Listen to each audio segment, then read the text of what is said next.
So answer me this. Have you ever imagined living in a different era? And if you have, what era did you imagine living in? Me personally, I've imagined living in just about every era, but the ones that sound not so terrible are definitely the Regency or Victorian era. Now, the Victorian era was a little bit more stiff on their morals and, their rules and everything. So maybe the Regency era is definitely the way to go. But I don't know. Y'all tell me in the comments. Wannabe K Beauty here with your next Bridgerton slash Regency themed estate. This is probably the first time I have built such a grand building in Sims. I have built an apartment complex and I've built some quote unquote mansions, but they weren't like, if you were to walk into a true mansion, they didn't look as nice as a true mansion would look. I put a lot of time and effort into trying to get the details of this right. Now, if you've watched my last Sims video, I did say that I'm no professional in any means. So I think I did pretty good, but I hope that you guys agree. um, who else here has watched all 4 seasons of Bridgerton? And if you have, who else here is getting a little impatient waiting for season 5? Because I know I am. I actually went to the library and checked out the next book that's supposed to be based around season 5. I haven't even read the other books. I've only watched all 4 seasons of Bridgerton, but I had to get on some Eloise and Philip action, if you know what I mean. Um, I don't know. I am not super duper far in that book. I don't know, I'm like halfway through the book, but it is so good so far. And Eloise and Penelope are actually my two favorite characters. So I'm really looking forward to season 5 coming out, guys. Um, Now this build, I went through some tough times building this for you guys, okay? This build actually crashed out on me after an hour and a half of playing, and I had to go back and split screen, rebuild up to the point in the video. So I had my recording on one side, Sims on the other, and I was step by step rebuilding everything. I don't know if I got it exactly perfect. Especially this little maze right here. I think I'm a little bit off in my new build, but I couldn't be bothered because it was just so frustrating. I stayed up until 4 a.m. finishing this build, guys, and I was over it. And I know towards the end, I think I start to, dim down on details a little bit, which I'm a little upset about, but honestly, it's still a really nice build, and I put a lot of effort into it. Now, one thing my husband noticed towards the end there is I did add some modern touches, not really decoration wise. More, I did a room that's for like skills and activities, but that's just because I know Sims are going to be living in this house, and you have to have items that increase your skills. So I just had a skills and activities room. That's really the modern touch that I added to the home. But yeah, I actually really enjoyed this build. It really pushed me to my limits further than I've ever pushed myself on Sims. I've always really enjoyed building on Sims, but I really, really pushed myself here. I uh I was thinking about every little detail. I was going to Google every 10 minutes, like, okay, is this the right detail? Is this the right detail? Does this look right? And I even wrote down every room that a traditional Regency era house, and I made sure that this house, this estate, has every room that is included in a traditional Regency era house. Um, Now, some of the rooms, I am not too sure what the difference is. They're very similar. Right here, you can see I was struggling to get the uh the floor open right there, but I did end up figuring it out. It looks just a little wonky with the door frames on the sides there, But you know what? We'll take what we can get, right? Anyway, so I wasn't too sure the difference between like a morning room and a sitting room. They both are just rooms with fireplaces and couches. So I've got a bunch of just sitting areas in this house, as you'll see as we go through the build. I have like probably three or four rooms that are just fireplaces and couches. But you know what? They're gonna have some very nice parties at this house, okay? They're about to be the talk of the town. I remember the very first time I played Sims 4 and I built on this big old lot. I uh I actually just built a giant house for my quote unquote my brother and all of his daughters. He has 8 daughters, and it was just this wide open house that didn't have a lot of details. It was just square rooms, square layout, didn't have a lot of unique features. And I remember thinking, man, I'm such a great builder. This is the best house I've ever built. And now looking back, and I've advanced so much in my Sims building, and although I'm nowhere near these professionals, I'm leaps ahead of what I used to be. And and that's really what it takes, guys. You just got to keep going, keep practicing, and I've watched hundreds of hours of Sims builders and just trying to take note. And for a while there, I thought I lost myself really in Sims building because I was trying too hard to be like the builders that I was watching on YouTube. So I kind of lost my own touch.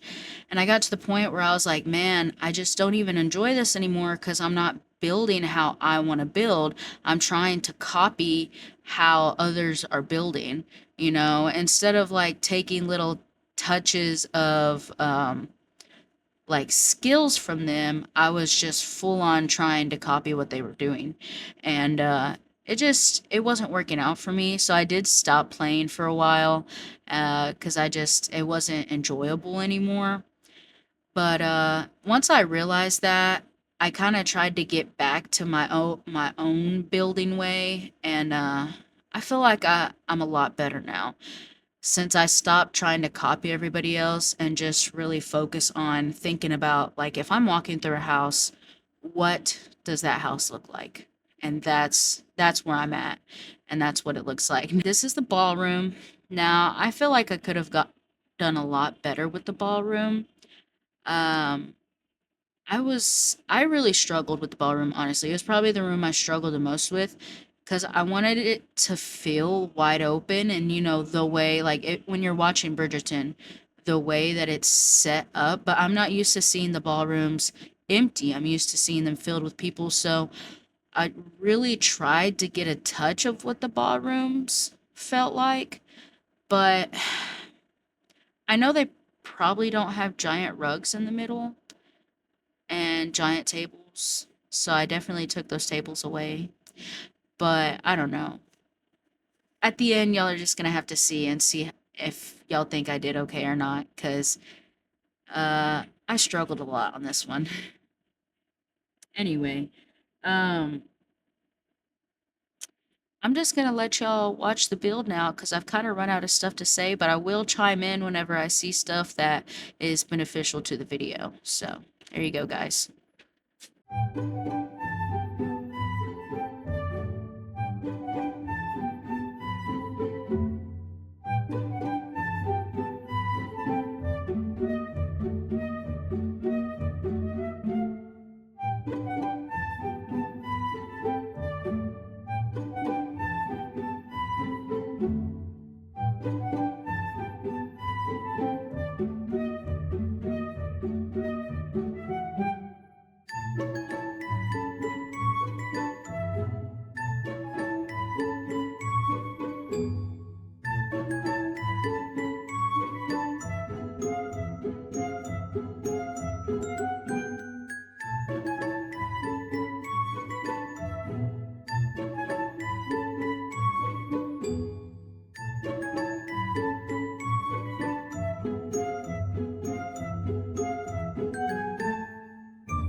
So right here, you're gonna notice I start to delete all of my windows. That is because it was really bugging me how the top of the window was crossing over the trim, the top trim of the walls. So I went ahead and deleted all my windows and replaced them with better windows. I feel like we're way better suited for this home. So anyway, side note. And another thing, you'll notice I don't have one overall color scheme. I I do have maybe a bit more yellow in the main areas than I do in the other areas, but I really did try to make each room its own individual color scheme. Um, I really did try to stick to that, but I did stick to a more bright and airy feeling. Other than a couple rooms, I made black and red just because, we all have those black sheeps of the family, if you know what I mean. Anyway, y'all continue.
I did not too much have in mind exactly the people that were going to be living in this house. When I was first planning out what I was going to do, I was thinking, a couple, so parents, mom and dad, and then maybe 3 to 4 children. Um, I know back in that day, they didn't really have like kids' beds per se. All these rich kids just had giant beds. So I just put queen beds in every bedroom, except for the one room that I labeled as the child rooms. I put a twin bed. I figured they might have one younger child, and if they do have older or if they do have younger children, they can always, add the crib or the the what are they called? Bassinet. Yeah, they can always add a bassinet and a crib later on. But yeah. Anyway,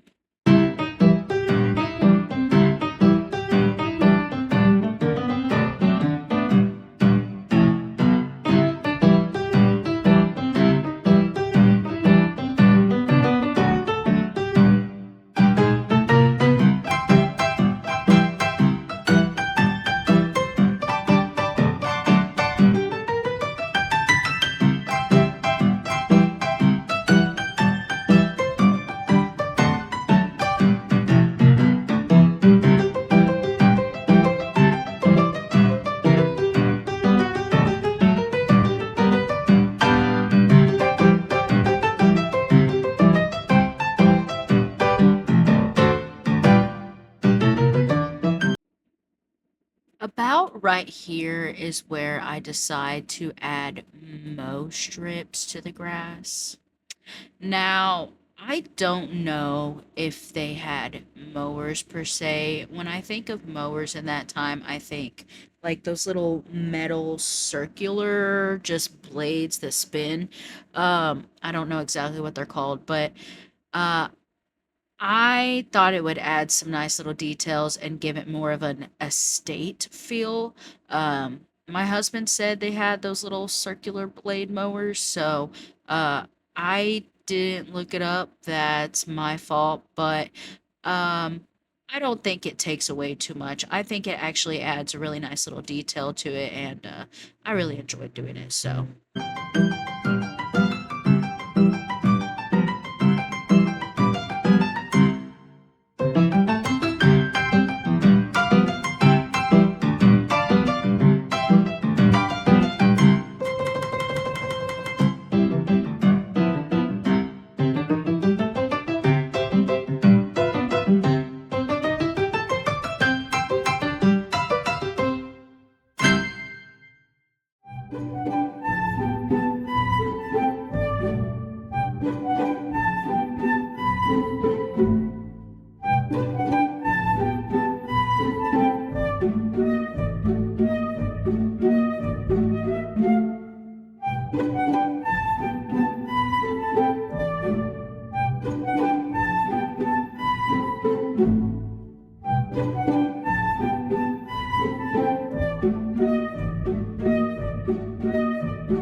So, right about here is when I was running low on fuel and I couldn't figure out what to do with that room. And originally, my husband had given me the idea of a powder room. I didn't know how to achieve a powder room and I didn't really feel like looking it up. So, I ended up going with the children's bedroom, like I had said earlier. Um, But yeah, I was running low on fuel and creative energy. It was already 3 o'clock in the morning, and I had been building for 7 hours, 7 hours straight, that is. So I yeah, I ended up this skills and activities room. It's not that I had planned on doing a skills and activities room. It wasn't something that was just makeshift. I know that Sims have to have these things, so that's why I added those. But as we're drawing to the end here, I want to let y'all know that I appreciate you guys for sticking around so long and coming along with me during this build. I am a very new content creator. This is actually only my second Sims build, and I'm a stay-at-home mother with a 1-year-old daughter. She's super adorable, and I don't want to send my daughter to daycare. I don't want to pay other people to raise my child, is the whole gist of it. And I've heard so many horror stories about daycare. And so I'm really pushing to start monetizing off of content creation. And I know it's going to take some time and a lot of hard work. But if you guys could just help me out and like the video, give a good, nice comment answering what era you wanted to come from, that first question I asked at the beginning, and maybe share the video or even just copy the link or save the video. Anything helps. Any engagement just makes such a huge difference. I really hope that y'all enjoyed this and that y'all got something from this build, maybe learned a thing or two, or just overall loved the vibes of it. If y'all have any tips or tricks on how I can do better as a content creator, as a Sims builder. I also play Skyrim. If y'all want to check out my Skyrim challenge video I'm working on right now. Um, Anything helps, guys, and I love you so much. And y'all enjoy the rest of this little walkthrough.